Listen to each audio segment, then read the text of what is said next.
todo lo que vamos a leer y aprender, a estudiar acerca de este capítulo que nos toca de Marcos, Señor. Sé tú hablando a nuestros corazones y ayudándonos a entender todo lo que tienes para nosotros. En el nombre de Jesús. Amén. Listo. Anthony, ¿te llegaste a comprar el libro o no?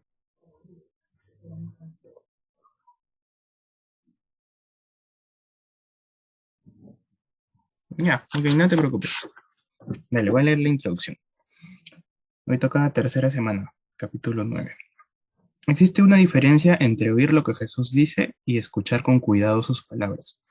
El oír verdadero no se trata de simplemente reconocer y aceptar las palabras de Jesús como verdaderas. Involucra una fe que resulta en acciones, un compromiso. Es una fe genuina que, según 1 Pedro 1:5, te conecta con el poder de Dios y te protege. No importa lo que sucede en tu vida, Jesús puede sostenerte y guiarte a través de cualquier crisis en la vida. Así que escucha con cuidado. En Marcos 8, los discípulos confesaron finalmente y creyeron que Jesús era el Cristo, el ungido. Él les dijo que el Hijo del Hombre tendría que padecer y morir y ser resucitado de los muertos, pero también vendría de nuevo en la gloria de su Padre. Ahora vamos a estudiar el capítulo 9. Jesús todavía está hablando a los discípulos y a la multitud cuando se reunió con ellos. Vamos a escuchar lo que Jesús les decía. Ya vamos a leer Marcos capítulo 9, del 1 al 8. Y vamos a marcar a Jesús con una cruz, como lo hemos estado marcando. Cada vez que aparezca el reino de Dios, en un rectángulo también. Y a Elías, va a aparecer Elías, también lo vamos a subrayar con una línea ondulada. Esas tres marquitas. Entonces empezamos. Marcos 9, versículo 1. Y Jesús, marcamos a Jesús, les decía, en verdad les digo que hay algunos de los que están aquí que no probarán la muerte hasta que vean el reino de Dios. Ahí el reino de Dios lo vamos a encerrar en un rectángulo. Hasta que vean el reino de Dios después de que haya venido con poder. 6 días después, Jesús tomó con él a Pedro, Jacobo, Santiago, Juan, y los llevó a ellos solos a un monte alto, y se transfiguró delante de ellos.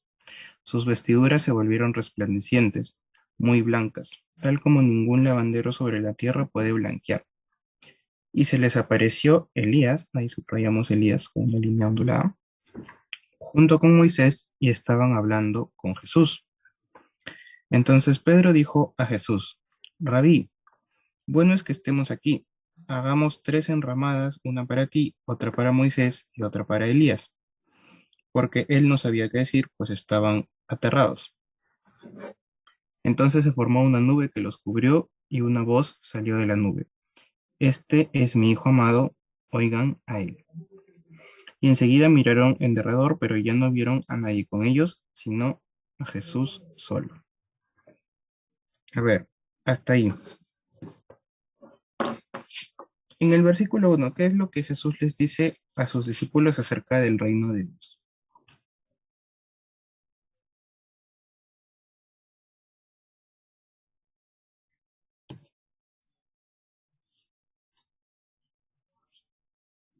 ¿Mm? Entonces está diciendo acerca del reino de Dios que va a venir con poder, ¿no? ¿Sí? Y, bueno, después pasa esto de que Jesús va con ellos y dice que se aparecen 2 personas junto a Jesús. ¿Quiénes eran?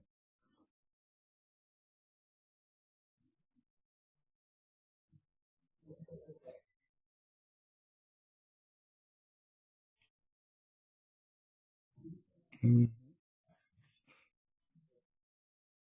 sí. No, no, ¿quién? Ajá. Ujú. Exacto, Pedro, Jacobo y Juan. Ellos eran los más cercanos, digamos, a Jesús, ¿no? Y luego, ¿qué características nos da acerca de Jesús? Dice que se transfiguró delante de ellos y qué características vemos acerca de cómo estaba Jesús.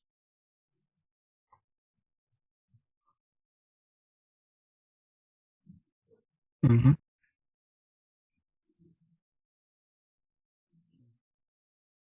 exacto. Y luego dice que junto a él estaban Elías y Moisés, ¿no? Ujú. Ahora, la voz que sonó en el cielo, ¿de quién era?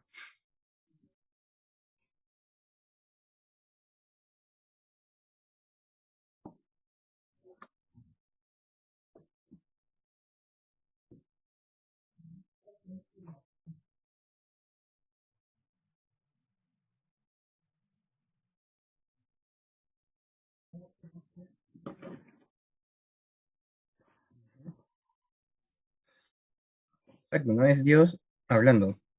Y da una orden muy peculiar, ¿no? Dice, oigan a él, ¿no? Ujú. ¿Por qué crees que Dios da esa orden? Bueno, en este caso le está hablando a Pedro, Jacobo y Juan, ¿no?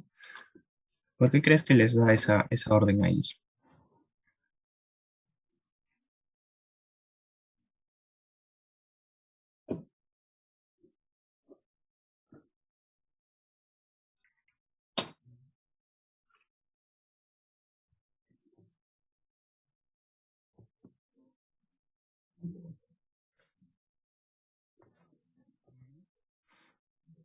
Sí, puede ser.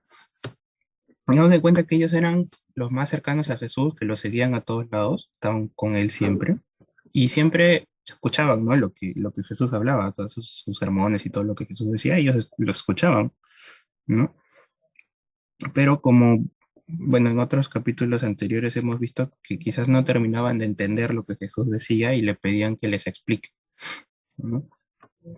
Entonces, va un poco por ahí, ¿no? Ese óiganlo, escúchenlo, o sea, presten atención a lo que dice, ¿no? Lo pensaba, hola Caro, ¿cómo estás?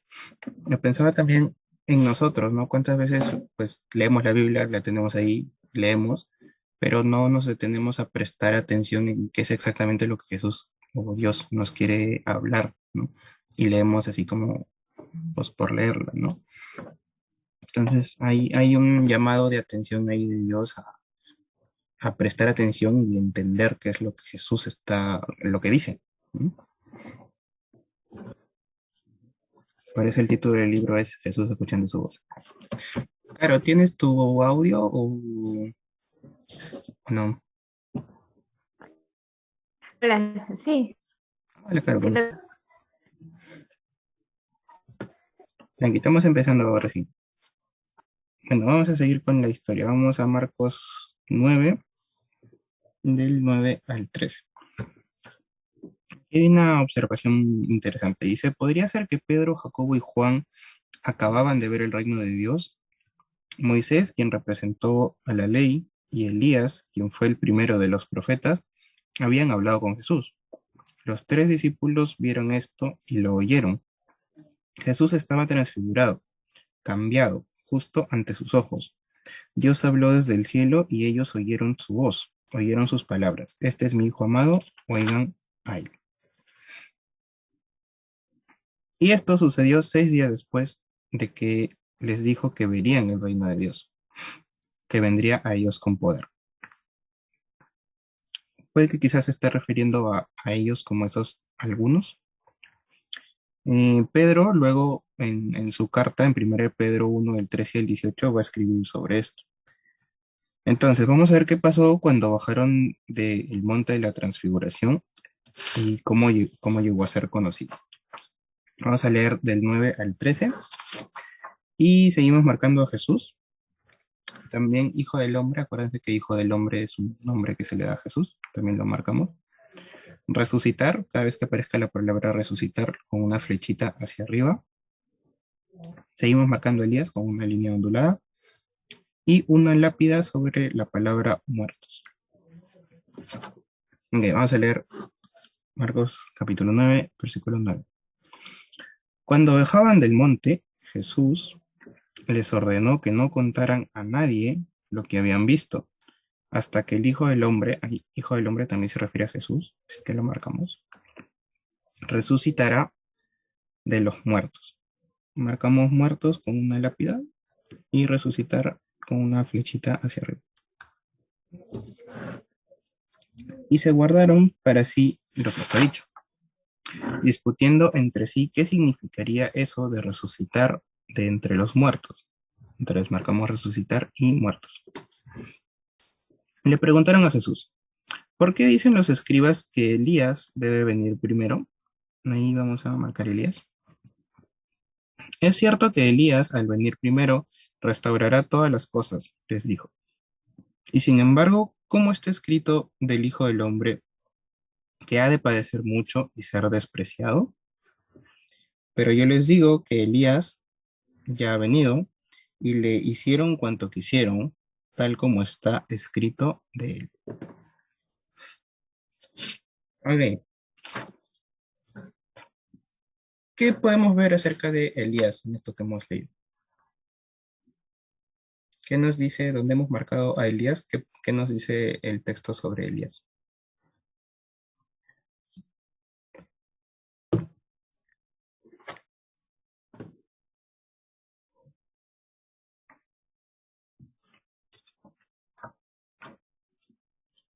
Eh,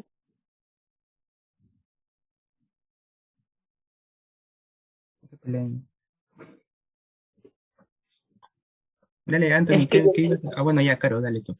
es que yo tenía una duda. ¿Qué tiene que ver Elías ahí? No sabía. Ahí vamos. Calma, calma. Ahí vamos a llegar. Pero primero, antes de ver qué tiene que ver Elías en todo esto, ¿qué nos dice el texto sobre Elías? ¿Dónde hemos marcado Elías?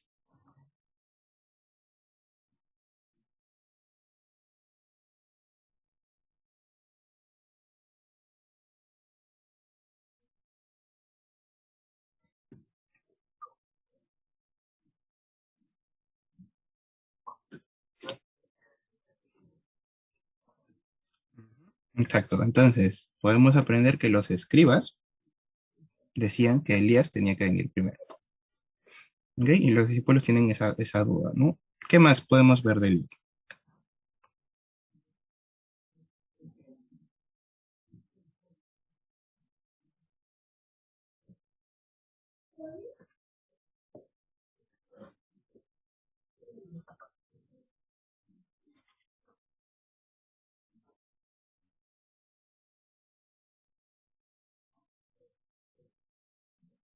Ujú. Restaurará todas las cosas. ¿No? Y lo último que se dice de Elías,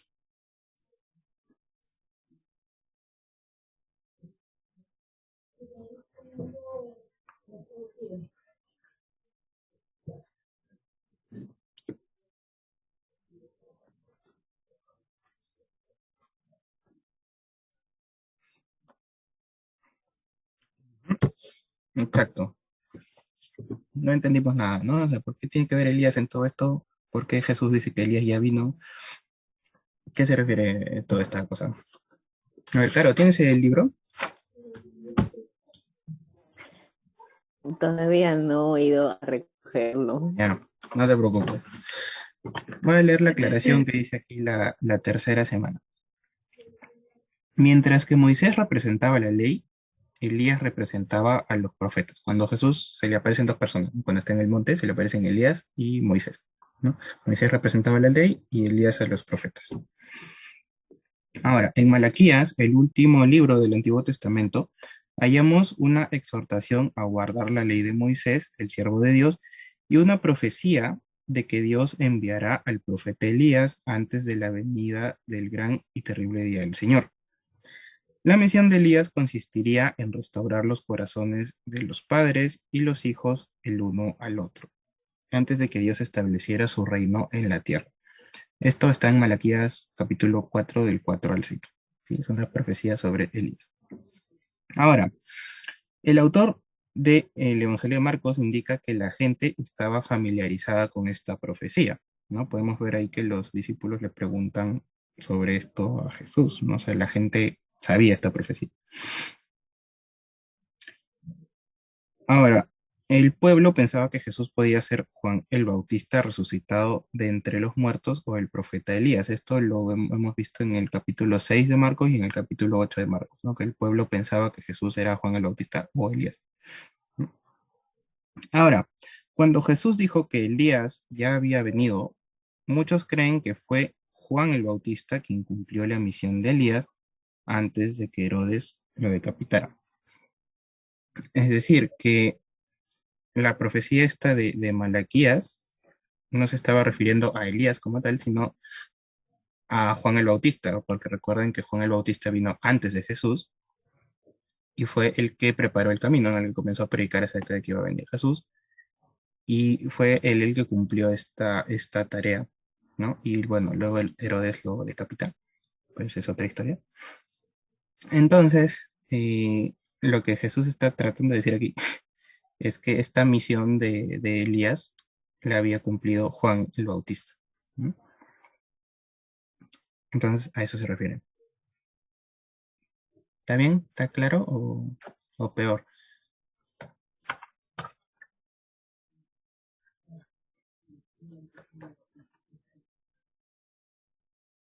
¿Está bien? ¿O se rayaron más? Hola, sí, bien. Caro, tú. Ah, ay, ay.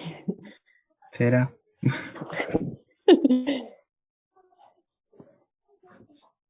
¿Sí entendiste más o menos o no? Con confianza.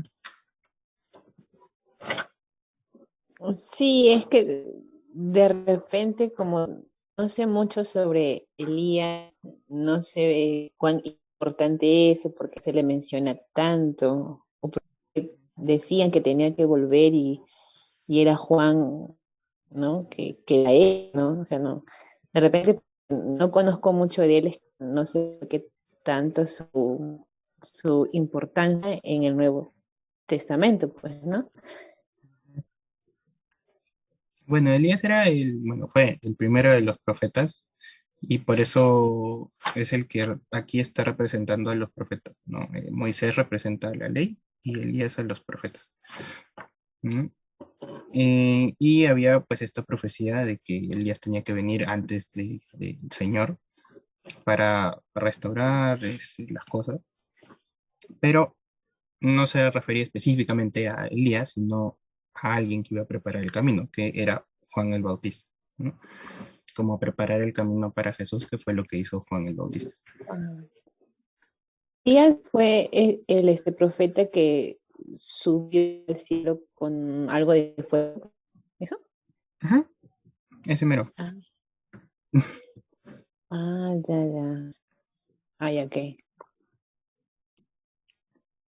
Vale, bueno, entonces aclarado esto, vamos a seguir. Marcos 9, 14 al 29.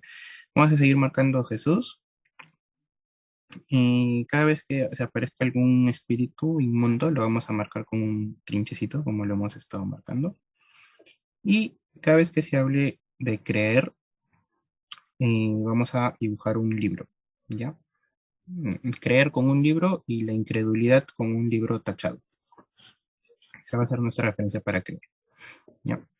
Vamos con los versículos del 14 al 29. Cuando regresaron a donde estaban los otros discípulos, vieron que una gran multitud los rodeaba y a unos escribas que discutían con ellos, para variar. Enseguida, cuando toda la multitud vio a Jesús, quedó sorprendida y corriendo hacia él, los saludaban. ¿Qué discuten con ellos?, les preguntó. Uno de la multitud le respondió, Maestro, te he traído a mi hijo que tiene un espíritu mudo. Ahí el espíritu lo vamos a marcar con un trinchecito. Y siempre que se apodera de él, lo derriba y echa espumarajos. Cruje los dientes y se va consumiendo. Dije a tus discípulos que expulsaran al espíritu, pero no pudieron. Jesús les dijo, generación incrédula, ¿hasta cuándo estaré con ustedes? A verdad, en incrédula vamos a marcarla con un librito tachado, cuando dice generación incrédula. ¿Hasta cuándo estaré con ustedes? ¿Hasta cuándo los tendré que soportar? Traigan al muchacho. y lo llevaron ante él, o sea, ante Jesús.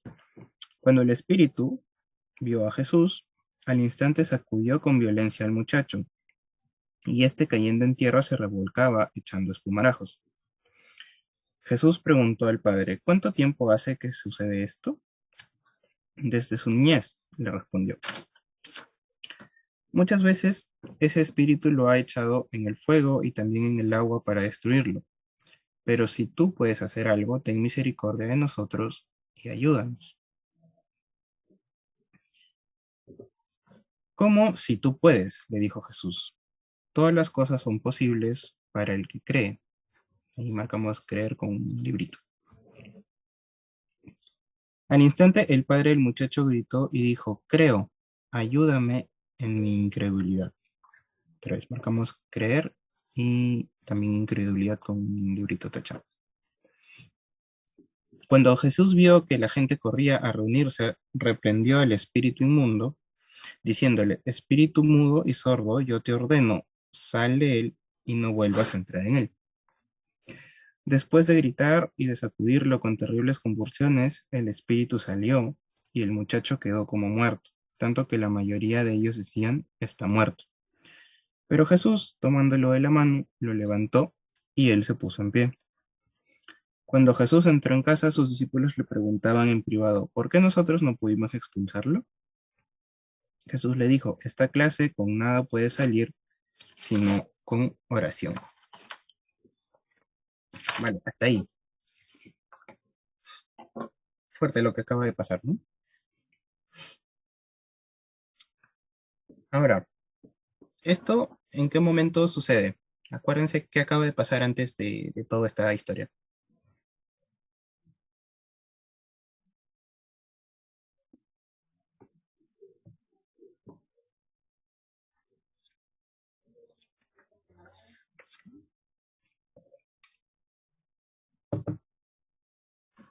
Hola.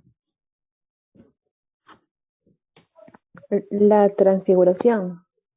Ujú, exacto, la transfiguración es lo que acaba de pasar antes de toda esta historia, ¿no? Ahora, en el libro de Marcos, esta es la última vez que se va a mencionar a un espíritu inmundo, una posesión. Así que vamos a estudiarla lo mejor que podamos porque es la última de todo el libro, ¿no? A ver, ¿dónde hemos ido marcando el trinchecito del espíritu? ¿Qué podemos ir aprendiendo acerca del espíritu inmundo?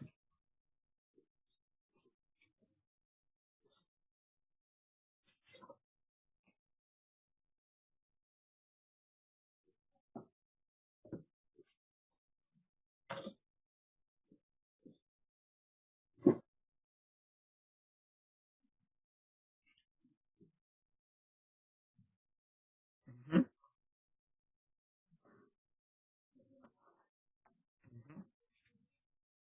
exacto.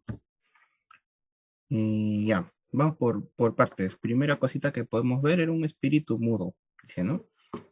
¿Por qué dice mudo? Porque había otros, porque no hablaba básicamente, era un espíritu que no decía nada, ¿no? Porque hemos visto otras historias de otros espíritus inmundos que sí le dicen cosas a Jesús, ¿no?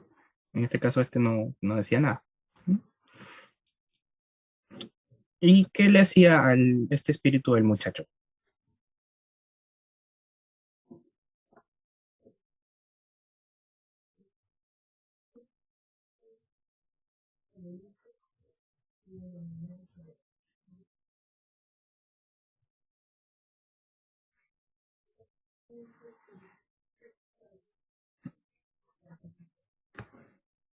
Ujú.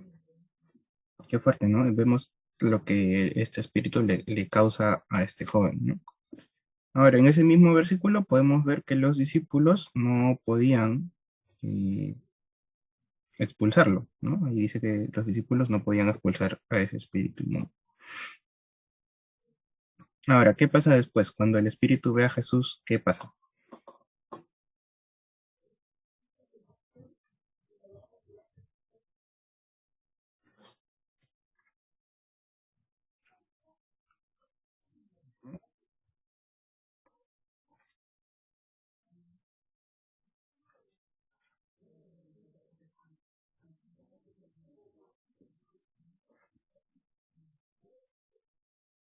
Ujú. Exacto, ¿no? Ahorita vamos a ver por qué dice esto de incrédula. Lo vamos a ver en un ratito. Entonces el espíritu ve a Jesús y dice que otra vez, ¿no? Sacude al muchacho con violencia y lo tira al piso, ¿no? Y vemos en el 22 que el papá dice, ¿no? Que muchas veces el espíritu lo ha echado al fuego y también al agua para destruirlo, ¿no? Y le dice una frase muy interesante. Le dice, si tú puedes hacer algo, ten misericordia de nosotros y ayúdanos. ¿Qué ven ustedes en esta frase? ¿Qué dice el papá?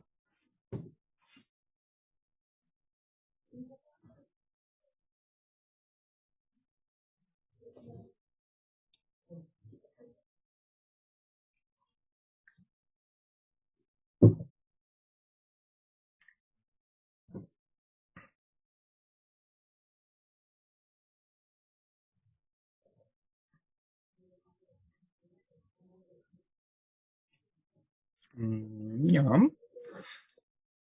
En esa frase específica vemos que no está creyendo al 100%, ¿no? Porque le dice, si tú puedes hacer algo, ayúdanos, ¿no? Porque si lo comparamos con otras personas que se han acercado a Jesús, otras personas le decían de frente, sé que tú puedes ayudarme, por favor, ayúdame.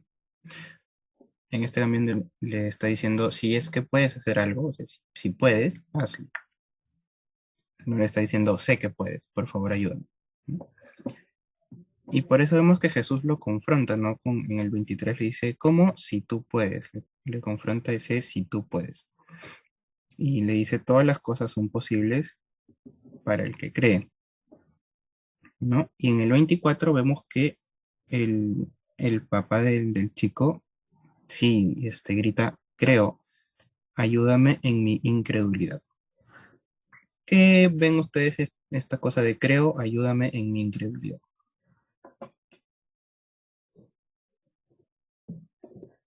Bueno,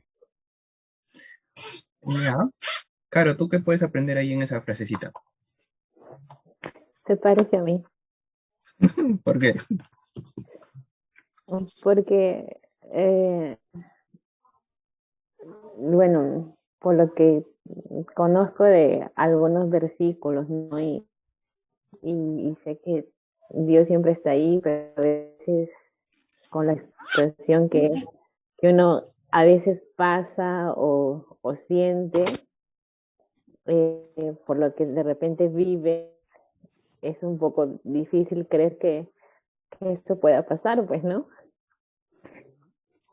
Y de repente este papá como veía que su hijo pasaba eso, pues, por todo lo que pasaba, ¿no? Y desde que era niño, le era un poco difícil creer eso. Ujú.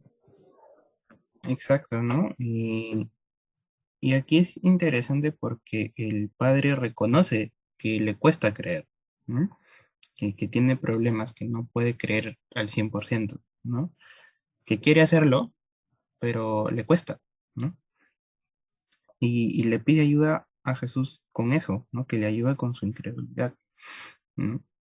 Eh, y sí, a veces a nosotros también nos puede pasar, sobre todo en situaciones difíciles, ¿no? Recuerden que, como dijo Caro, para el padre, el papá ha visto a su hijo desde niño, así, con estas cosas, ¿no? Con el espíritu inmundo, haciendo lo que sea para matarlo, ¿no?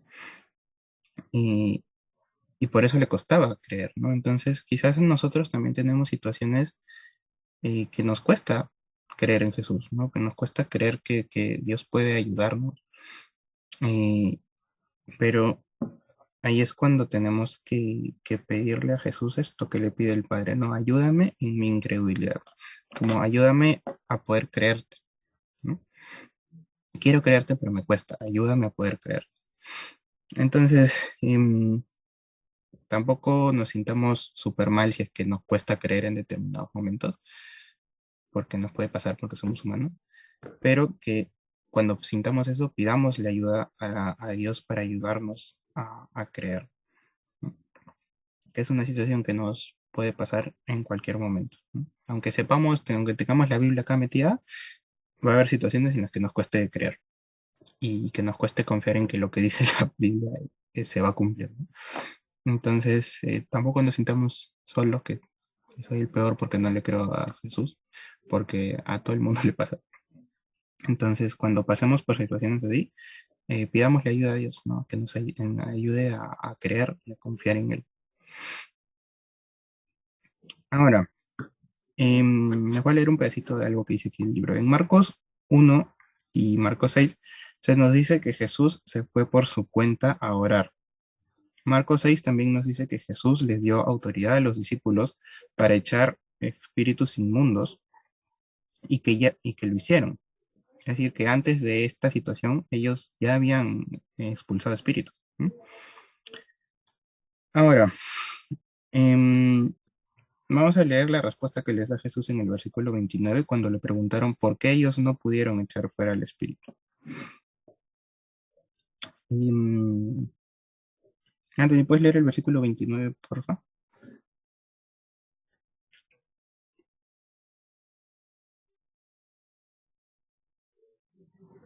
Ujú, exacto.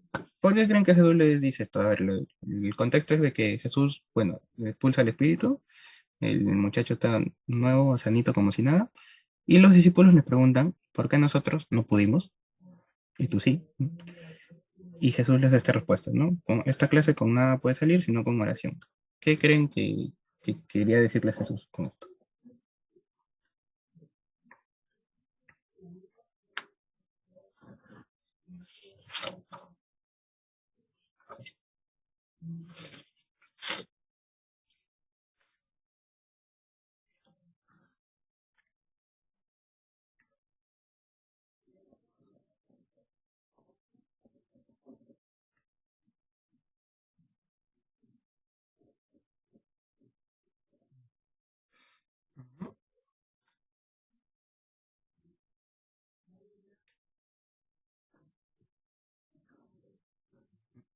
Exacto, ¿no? Justamente eso, ¿no? Porque ellos, antes de esto, ya habían expulsado demonios, ¿no?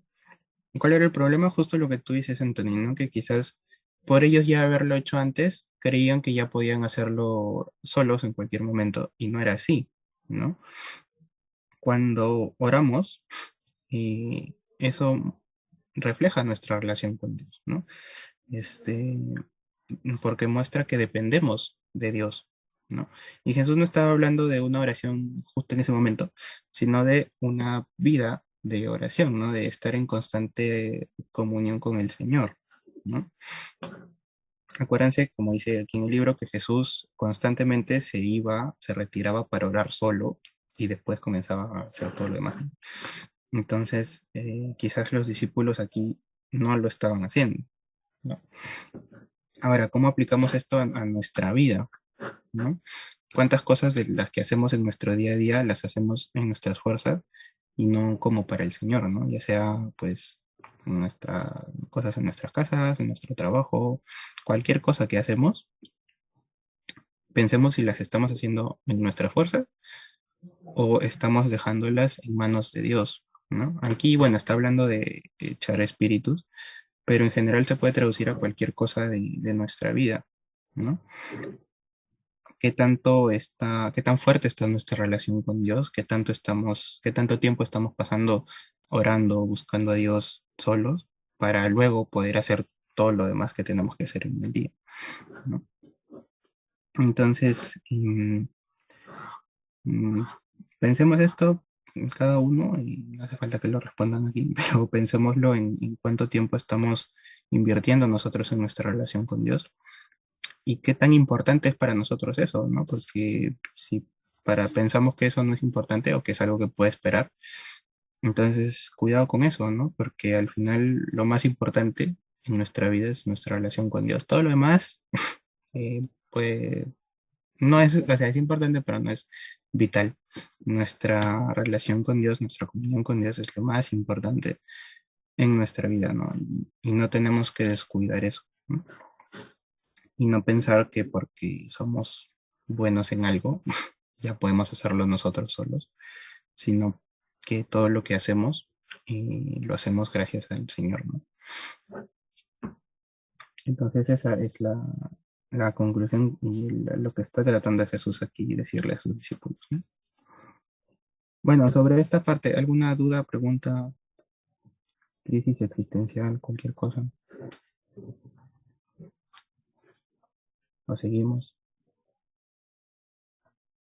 ¿Nada? ¿Todo bien?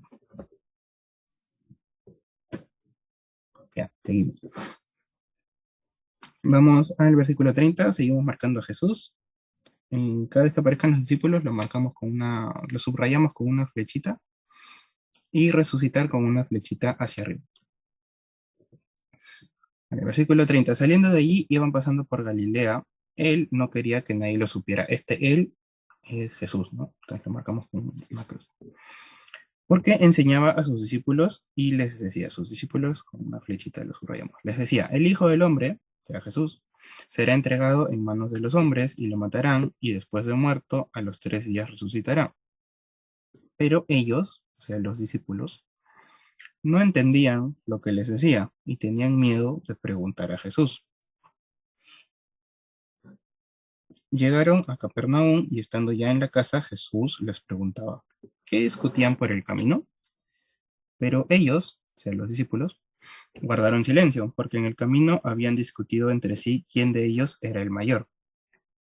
Jesús se sentó, llamó a los 12 discípulos y les dijo, si alguien desea ser el primero, será el último de todos y el servidor de todos. Tomando a un niño, lo puso en medio de ellos y tomándolo en brazos, le dijo, el que reciba a un niño como este en mi nombre, me recibe a mí, y el que me recibe a mí, no me recibe a mí, sino a aquel que me envió. Vale, hasta ahí. Después de todo esto que acabamos de ver, ¿qué estaba tratando de enseñarle Jesús a sus discípulos?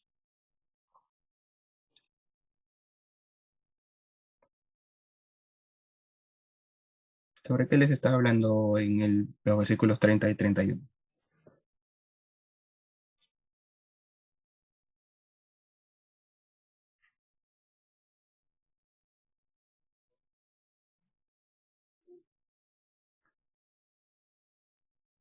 Ujú, ujú. Exacto, ¿no? Entonces vemos a Jesús tratando de hablarles sobre que iba a morir, ¿no? Que tenía que morir y luego resucitar. Pero después en el 34 vemos que mientras Jesús estaba tratando de enseñarles esto, ellos sobre qué estaban hablando.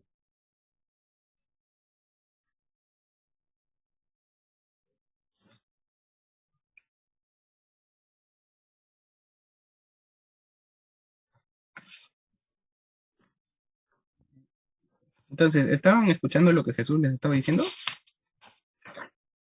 ¿No? Acuérdense que bueno, hasta aquí estaban los 12, pero entre ellos estaban Pedro, Jacobo y Juan, que eran los que habían estado con Jesús en el monte y que habían escuchado a Dios diciéndole, este es mi hijo amado, oigan a él.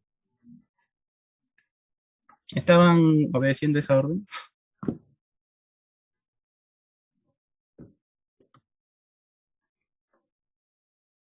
No, ¿verdad? Jesús estaba tratando de enseñarles algo y ellos estaban discutiendo por quién de ellos era el mayor, el mejor de todos, ¿no?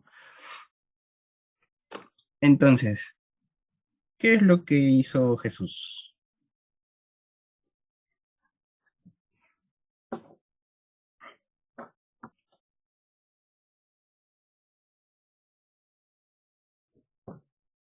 Antes de hablarles, en el 33, ¿qué hace?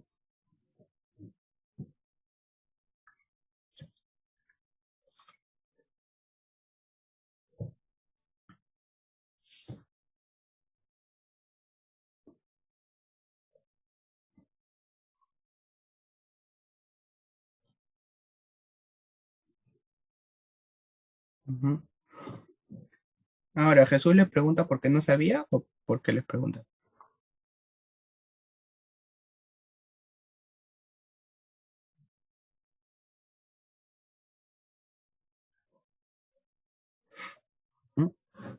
Exacto, ¿no? Jesús ya sabía lo que ya habían estado hablando, pero a Jesús también, bueno, a Dios le gusta que le contemos nuestras cosas también, ¿no? O sea, pongámoslo en nosotros. ¿Cuántas veces eh, todos pasamos por problemas y no se los contamos a Dios tal cual, ¿no? Y Dios lo sabe, ¿no? Pero Él quiere escucharnos, ¿no? Quiere escucharnos cuando oramos, que le hablemos, que le contemos nuestras cosas, ¿no? Como si se las contaras a un amigo, así Él quiere escucharnos, ¿no? Y Él sabía, o sea, Jesús sabía lo que estaban hablando, pero Él quería escucharlo, ¿no? Quería que ellos se lo dijeran o le preguntaran o algo, ¿no? Bueno, entonces Jesús le pregunta, pero ellos, nadie dijo nada, todos estaban ahí calladitos. Y Jesús, les enseña. ¿Qué les enseña ahí Jesús?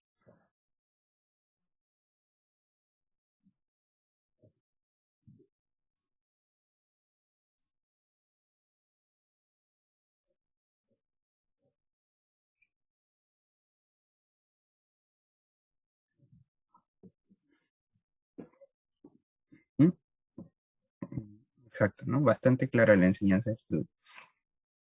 Ahora, Caro, ¿qué crees que tiene que ver esta enseñanza con el niño que Jesús toma en el versículo 36?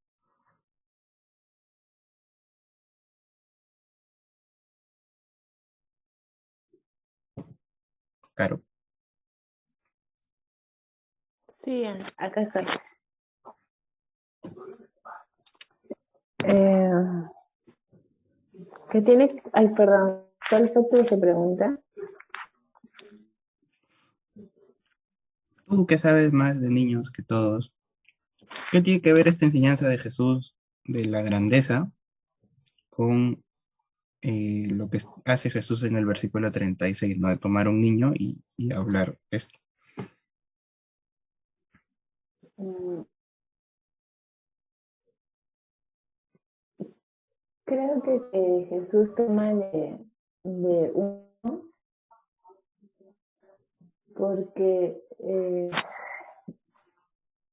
bueno, pienso yo, porque un niño es como algo o alguien mejor donde es aprender mucho eh, en su manera, como de repente ve las cosas, manera de su simpleza misma, ¿no? Para, para el niño no hay ni más ni alguien que sea menos. No sé, pienso yo que es eso. Mm, Ujú. Exacto, claro, gracias. Y sí, ¿no? Jesús ahí toma a un niño de ejemplo por la sencillez, ¿no? La humildad de un niño, ¿no? Justo lo que dice Caro, un niño es más simple en su manera de pensar y yo creo que un niño ahí estando con Jesús hubiera disfrutado más que Jesús que ponerse a pensar, este, si soy mejor que otros, ¿no? Entonces, Jesús aquí utiliza a este niño de ejemplo, ¿no? Y en el 37 dice algo interesante, el que reciba a un niño como este en mi nombre me recibe a mí, y no me recibe a mí, sino a Dios, ¿no? En- dando también el hecho de servirle a ese niño, ¿no? De estar dispuesto a recibirlo. ¿Por qué? Porque como ellos estaban pensando en quién era mejor que el otro o mayor que el otro, supuestamente ese que era el mayor, tenía que ser servido por los demás y no servir a los demás, ¿no? Entonces Jesús, por eso da este ejemplo, ¿no? De que el que quiera ser el mayor de todos tiene que servir a todo el mundo, hasta a este niño, ¿no? O a un niño, ¿no? O sea, estar dispuesto a humillarse a sí mismo y a servir hasta a la persona más simple, ¿no? A eso se está refiriendo Jesús y por eso tomó a este niño también como ejemplo, ¿no? De humildad también. Entonces fue como un cachetadón para sus discípulos, ¿no? Que vemos que tampoco como que los grita o los exhorta por no haberlo estado escuchando, sino que los trata incluso con mucho amor, ¿no? Él ve que tienen estas cosas que están discutiendo por cosas que no deberían discutir, y en vez de enojarse, les enseña, ¿no? Y en vez de enojarse porque no le están prestando atención, les enseña y les explica algo acerca de la humildad, ¿no? Entonces, a pesar de todo esto, vemos que Jesús se mostraba como muy paciente con sus discípulos y siempre buscaba enseñarles y corregirlos, ¿no? Bien paciente Jesús. Bueno, vamos a seguir leyendo. Versículos del 38 al 41. Esta vez seguimos marcando solo a Jesús. Versículo 38. Siguen aquí en medio de todo esto.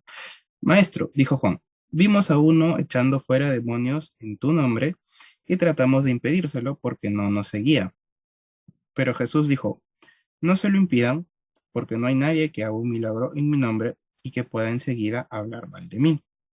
Pues el que no está contra nosotros, por nosotros está. Cualquiera que les dé a ustedes a beber un vaso de agua por razón de su nombre como seguidores de Cristo, en verdad les digo que no perderá su recompensa. Ahora, ¿qué podemos ver aquí en estos versículos que hemos leído? ¿Qué enseñanza podemos sacar?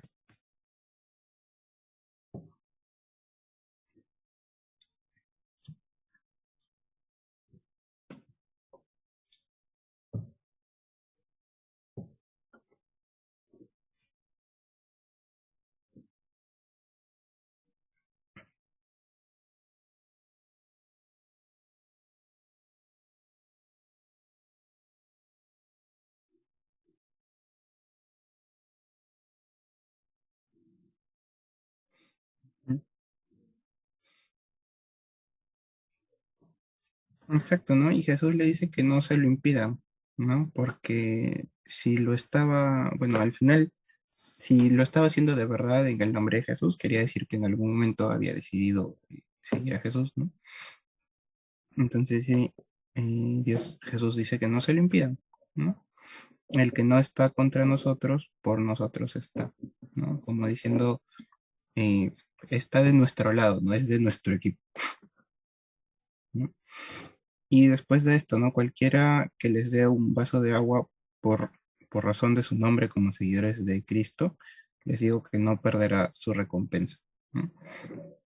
Como diciendo también, dejen que otras personas que no son ustedes sirvan a Jesús a su manera, ¿no? ¿Y por qué? Porque quizás cuando Juan dice esto, cuando Juan le dice esto a Jesús, estaba pensando que solo ellos, como discípulos, seguidores de Jesús, podían predicar o echar fuera demonios o hacer estas cosas, ¿no? Y Jesús dice que no es así, ¿no? O sea que aparte de ellos, hay otras personas que también lo pueden hacer, porque todos pueden seguir a Jesús, ¿no? Entonces, que no le impidamos a nadie eso, ¿no? El servir a Jesús. Y entonces, pensándolo también para nosotros, ¿no? No pensemos que nosotros somos o tenemos toda la verdad, sino que hay otras personas que también siguen a Jesús y que también pueden servir eh, a su forma y a su manera y que el Señor las puede usar, ¿no? Entonces Jesús ¿Se dice, puede hacer eso? ¿cómo? O sea, ¿puedes servir a tu manera? O sea, a tu manera me refiero, em, para que puedas hacerlo de corazón, es que tienes que haber encontrado con Jesús, ¿no? O sea, tienes que tener una relación activa con Jesús. No es que cualquier persona puede decir, yo hice esto en el nombre de Jesús y ya, sino que una persona que sirve de corazón al final es porque tiene una relación genuina con Dios, ¿no? Entonces eso se ve reflejado en sus acciones. ¿no? Lo que Jesús está tratando de decir es que no pienses que solo tú puedes servir a Dios, sino que hay otras personas que también tienen una relación con Dios, que también pueden servir, y no pienses que solamente tú puedes hacerlo, sino Mm, hay otras personas que también, ¿no?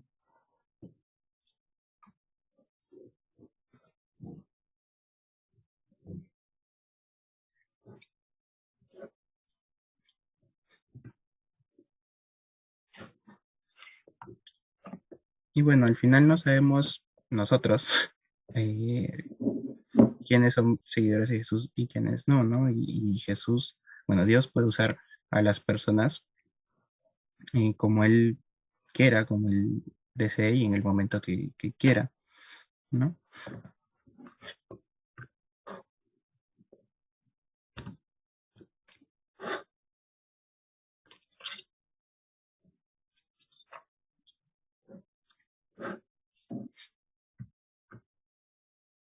Vale, seguimos entonces. Vamos con los últimos 8 versículos del 42 al 50. Em, Vamos a marcar con una flechita abajo cada vez que salga la palabra, bueno, la frase ser echado al infierno, y con una X cuando salga ocasión de caer u ocasión de pecar. A ver si, 42. Cualquiera que haga pecar, ahí lo marcamos con una X, a uno de estos pequeñitos que creen en mí, mejor le fuera si le hubiera atado al cuello una piedra de molino de las que mueve un asno y lo hubiera echado al mar. Si tu mano te es ocasión de pecar, con una X, córtala. Te es mejor entrar en la vida manco que teniendo las dos manos e ir al infierno. Y flechita para abajo. El fuego que no se apaga, donde el gusano de ellos no muere y el fuego no se apaga. Si tu pie te es ocasión de pecar, córtalo. Te es mejor entrar cojo a la vida que teniendo los dos pies echado al infierno, donde el gusano de ellos no muere y el fuego no se apaga. Si tu ojo te es ocasión de pecar, sácatelo. Es mejor entrar al reino de Dios con un solo ojo que teniendo dos ojos es ser echado al infierno, donde el gusano de ellos no muere y el fuego no se apaga, porque todos serán celados con fuego. La sal es buena, pero si la sal se vuelve insípida, ¿con qué la sazonarán? Tengan sal en ustedes y estén en paz los unos con los otros. Ya, ¿qué quiere decir Jesús con esto? A ver, recuerden que en la situación en la que estamos, ¿no? Estaban hablando primero de quién sería el mayor. Jesús les habla sobre la humildad. Después le hablan sobre otras personas que están echando fuera demonios en su nombre. Y Jesús les dice, déjenlos, ustedes concéntrense en su trabajo y déjenlos a ellos que también me sirvan. Y luego Jesús comienza a hablar en el 42 acerca de cualquiera que haga pecar a uno de estos pequeñitos. ¿A quién le está hablando Jesús en esos momentos?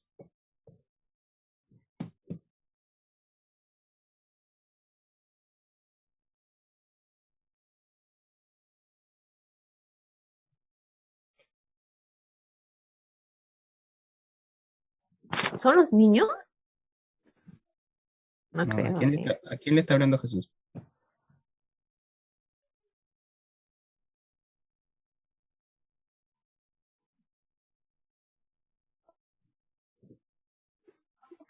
Ajá, Ah, mm, como las mujeres espirituales.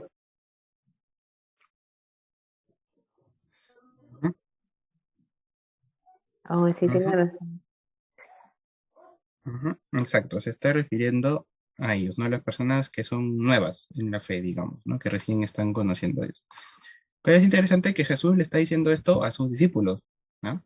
No a la multitud ni a los escribas. Jesús está hablando con sus discípulos, ¿no?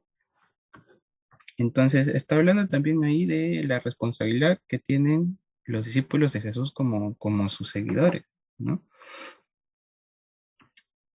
Que es que tengan cuidado con hacer caer o pecar a las personas que recién están empezando su vida de fe, ¿no? Ahora, y dice que mejor sería que te ataras una piedra de molino al cuello y que fueras echado al mar antes que hacer pecar a un pequeñito, ¿no? Entonces, fuerte lo que está diciendo Jesús ahí, ¿no? Y sobre la responsabilidad de cuidar a las personas que recién están conociendo al Señor, ¿no? Y lo enlaza pues Jesús con lo que con lo que acaba de pasar hace un ratito, ¿no?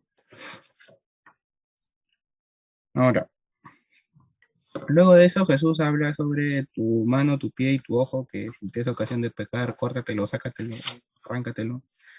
¿Qué creen que quiere decir Jesús con eso?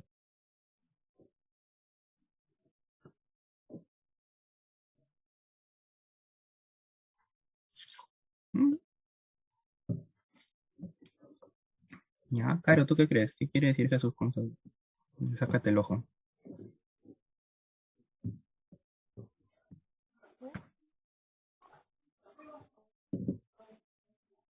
Es algo fuerte que tratemos de tal vez no, no pecar con, con cualquier miembro de este cuerpo, ¿no? Hasta con el pensamiento. Ujú.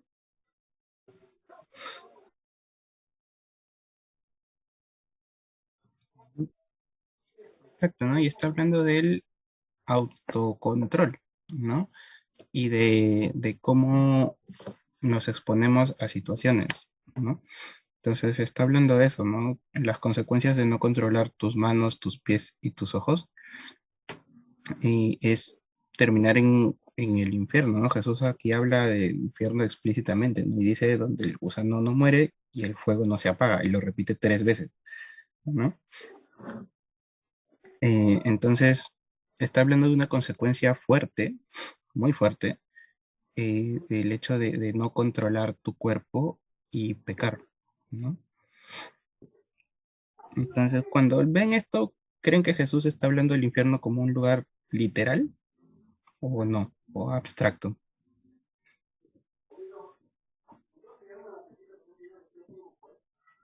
Mm,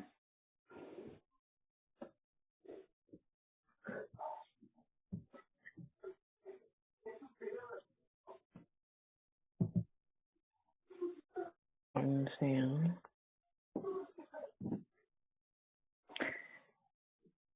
Mm,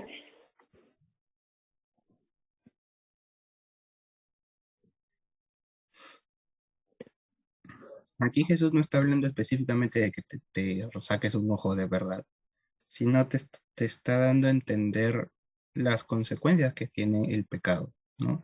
Que el pecado no es un juego, no es algo para tomar a la ligera, sino que es algo serio, ¿no?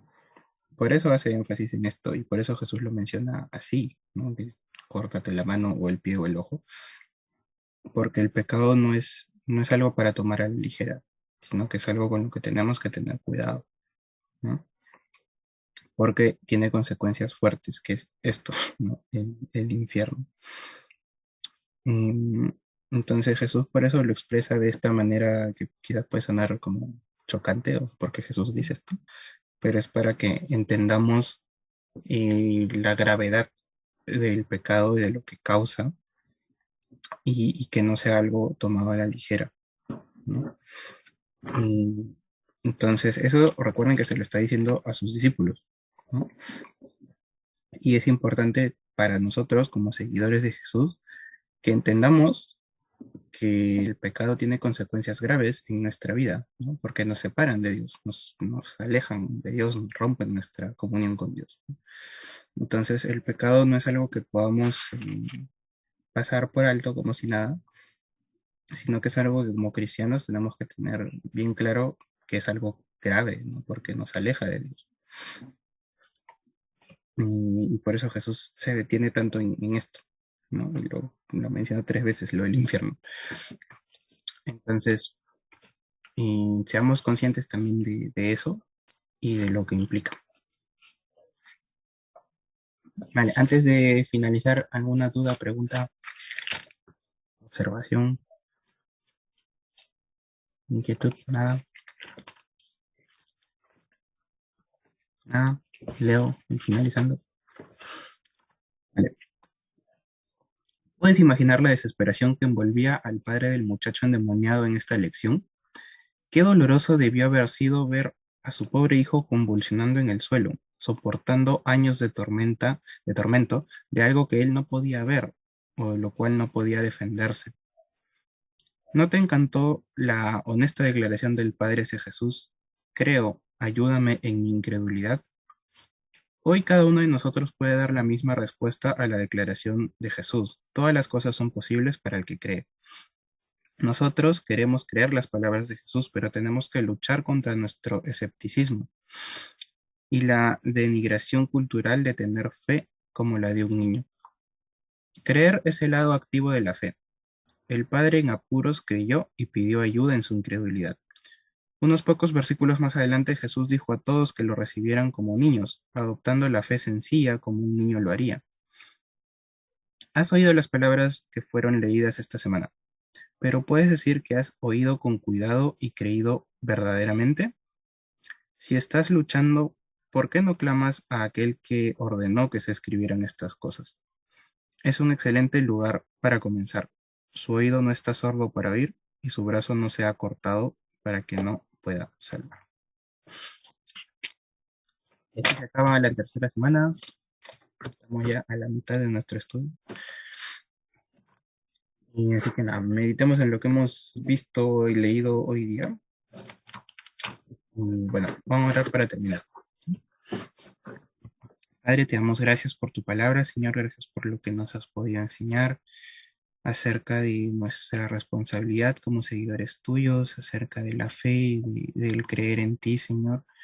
Y te pedimos que nos puedas ayudar a entregarnos a ti completamente en las situaciones en las que nos cueste creer y nos cueste confiar en ti, que nos ayudes a descansar y en reconocer que tú eres todopoderoso y que no hay nada imposible para aquel que cree.